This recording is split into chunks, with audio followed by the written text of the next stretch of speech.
Oh mon Dieu, mes chers amis, merci beaucoup, merci. Nous sommes très heureux, nous sommes dans la joie. Nous sommes dans la joie.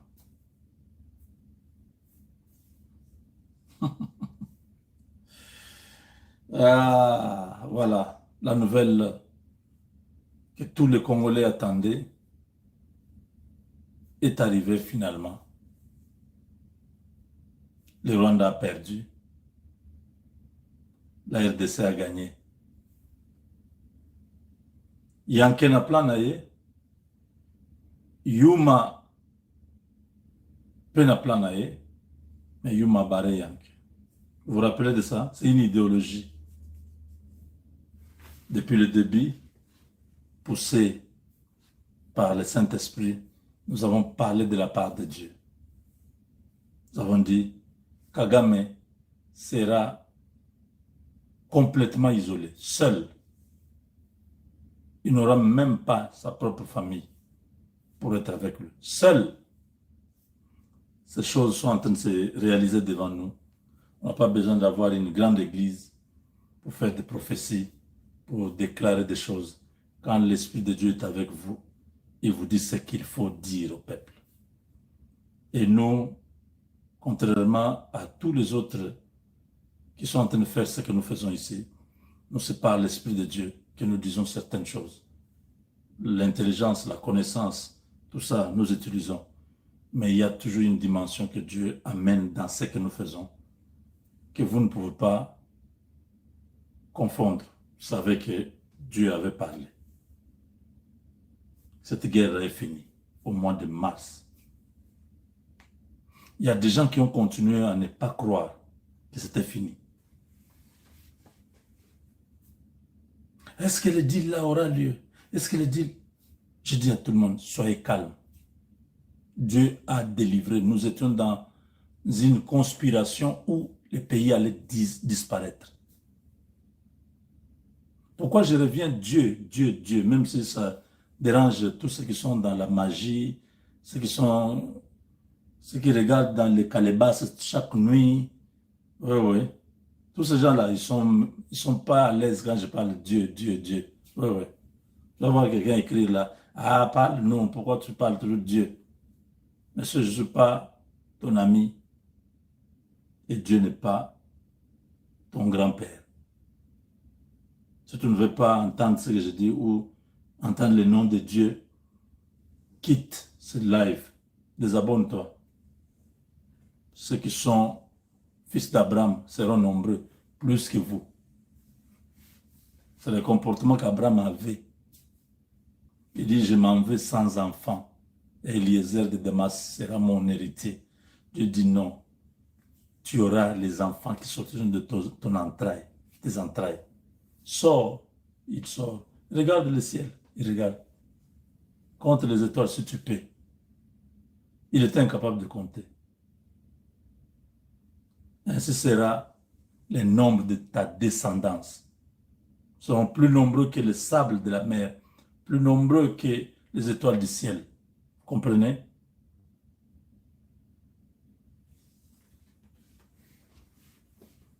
Dieu voit les choses autrement. Mais vous n'avez pas cru jusqu'aujourd'hui. Beaucoup croyaient que non, dans cette histoire, les Américains sont en train les Américains sont en train de nous endormir, voilà. Ils sont avec le Rwanda. Je dis, mais c'est quelle amnésie. Même quand vous regardez, vous voyez la main de Dieu, Trump revient au pouvoir. Vous ne comprenez toujours pas que Dieu est en train d'agir. Vous n'acceptez pas que Dieu est en train de faire quelque chose.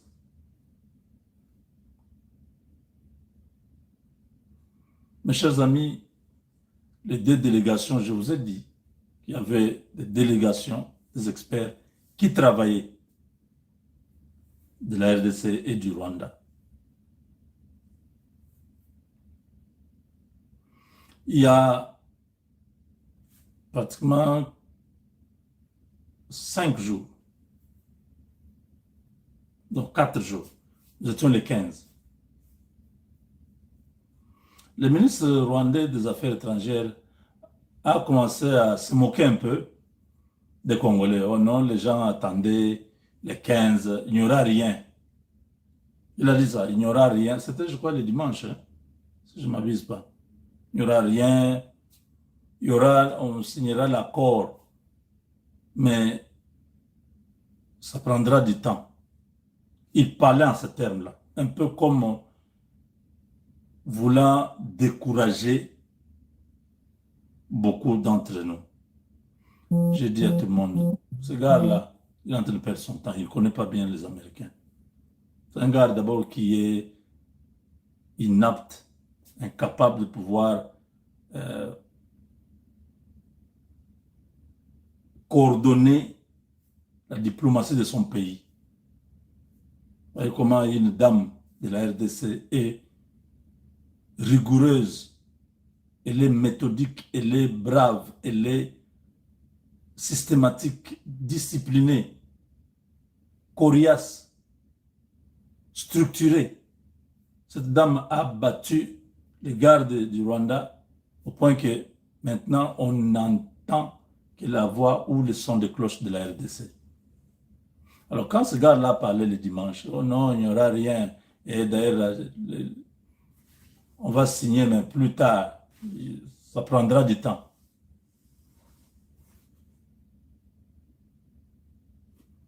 Les Américains ont appris cette histoire. Ah, donc les Rwandais là sont en train de jouer à leur jeu de cache-cache. On a fait pression sur la délégation rwandaise. On leur a donné 48 heures. J'ai dit 48 heures. Il faut que tout soit fait ou alors ils seront expulsés du territoire américain. Vous vous rappelez qu'il y a eu un haut diplomate américain du département d'État qui avait dit on doit signer ça maintenant, on n'attendra pas 6 mois. Vous avez suivi?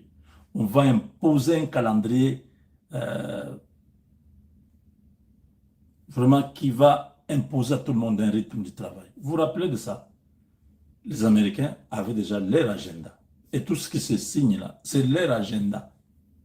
Les Rwandais voulaient jouer au malin, au cache-cache, à ce petit jeu-là.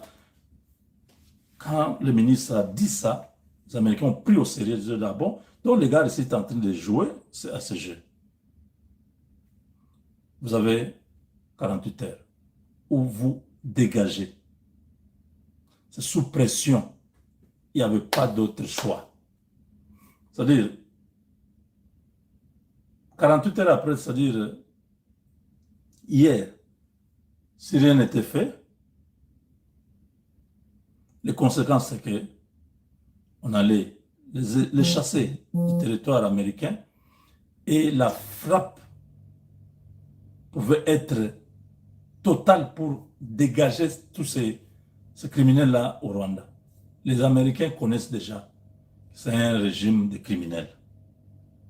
Mais je vous ai dit qu'ils évitent de créer encore un autre chaos dans la région. C'est pourquoi ils vont lentement avec la médiation. Ils ont fait la médiation avec le Qatar comme observateur. Tout ce qu'ils ont paraffé, donc les deux équipes ont paraffé ce que les ministres des Affaires étrangères vont signer. L'accord de paix sera signé le 27 de ce mois. Nous serons tous à Washington. C'est la fin. 30 ans d'humiliation. Nous avons vraiment besoin d'être là pour assister à cet événement où le Rwanda s'engage à reconnaître l'intégrité territoriale de la RDC et de ne plus jamais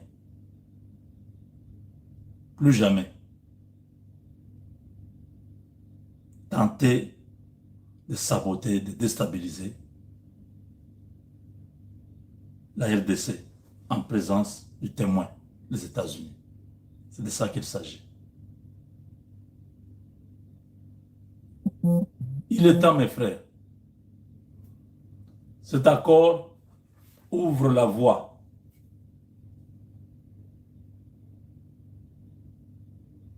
à une autre époque. Vous n'avez aucune idée de ce que le Congo devient. Les gens qui veulent être médiocres, restez médiocres. Les gens qui aspirent à l'excellence, faites davantage aller dans l'excellence. Mais je demande à tous les Congolais, surtout, de rester en prière. Ce moment, Dieu a permis que nous soyons témoins de cette époque, que nous puissions écrire l'histoire de notre génération. Que demain, les enfants de nos enfants racontent cette histoire à leurs enfants. L'image du Congo que vous avez ne sera pas le Congo que nous aurons demain. Je sais que Dieu s'est battu parce qu'il avait été équipé pour cette bataille. Aucun autre Congolais ne pouvait tenir devant Kagame, devant Kanambe et Katumbi et les autres. Personne. Félix avait été équipé pour cette bataille. Qu'il soit bon ou mauvais, qu'il ait réalisé ou pas d'autres choses, mais Félix entre dans l'histoire de l'existence du peuple congolais comme l'homme qui a délivré cette nation entre les mains des mafieux. Entre les mains des mafieux. Notre pays a été sous la prédation depuis Léopold II. La prédation n'a pas cessé de continuer à déstabiliser le Congo. Là, c'est l'Amérique. Les chefs de gang.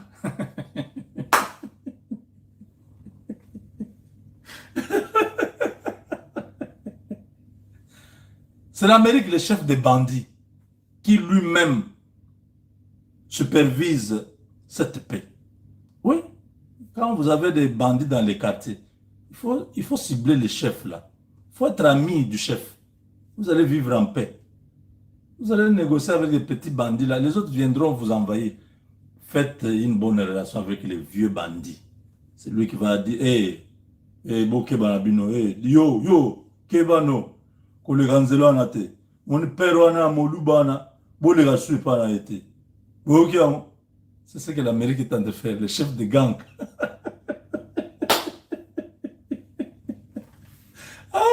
C'est un peu comique, mais je ne sais pas comment expliquer. Parce que tout ce que nous avons vécu, l'Amérique a été toujours là. Les derniers mots, c'est l'Amérique. Ils n'ont jamais dit un mot. Ils ont laissé souffrir, mourir, pleurer. Ils étaient... C'est eux.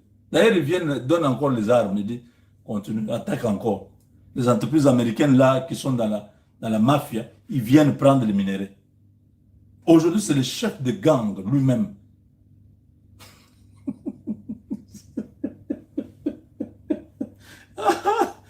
Qui vient mettre fin à l'activisme d'un petit bandit, Paul Kagame. Il dit, hey, arrête. Plus jamais. Il faut reconnaître l'intégrité du territoire. Vous pensez que Kagame ne sait pas que le Congo est un pays souverain? Il fallait qu'on le dise. Non, c'est son patron, les vieux gangs, les chefs de gangs. C'est lui qui dit l'ordre. Ok, vous tous l'Europe là, ça c'est mon précaré. Ne vous amenez plus. Dorénavant, passez par moi. Vous avez compris? Vous avez un truc pour la RDC, vous passez par moi. Parce que là-bas, c'est moi. Des fois, ça fait rire. Hein. Mais j'ai expliqué ça aussi terre à terre, que vous puissiez bien comprendre où nous allons. En tout cas, on se retrouve dans la deuxième partie. Chimbouboui! Ça est une chimbou chifwa. C'est fini. Vous allez voir comment les gens vont changer maintenant des camps. Les gens vont chercher à devenir encore bons. On vous connaît. Personne ne vous fera confiance. Son intérêt est propriétaire à vie sur votre prochain investissement. Personne ne vous fera confiance. On vous connaît. Vous êtes en train de regarder si ça marche. Si ça ne marche pas, vous prenez d'autres positions. On vous connaît. En tout cas, le temps ici de la guerre, Dieu nous a aidés à ouvrir les yeux et à comprendre, à savoir, à connaître qui est qui. Beaucoup se sont eux-mêmes exposés et nous le connaissons. Ils ont souhaité que ça ne marche pas. Beaucoup ont contribué même l'argent pour que ça ne fonctionne pas, que cette histoire échoue. Félix a gagné. Le peuple a gagné. Et Dieu nous a donné cette victoire. Nous rendons gloire à Dieu pour ça.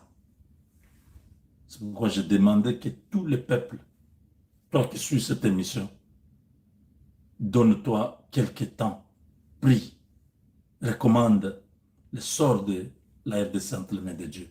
Que tout se passe selon sa volonté. Que l'ennemi soit confondu. Avec Dieu, nous vaincrons.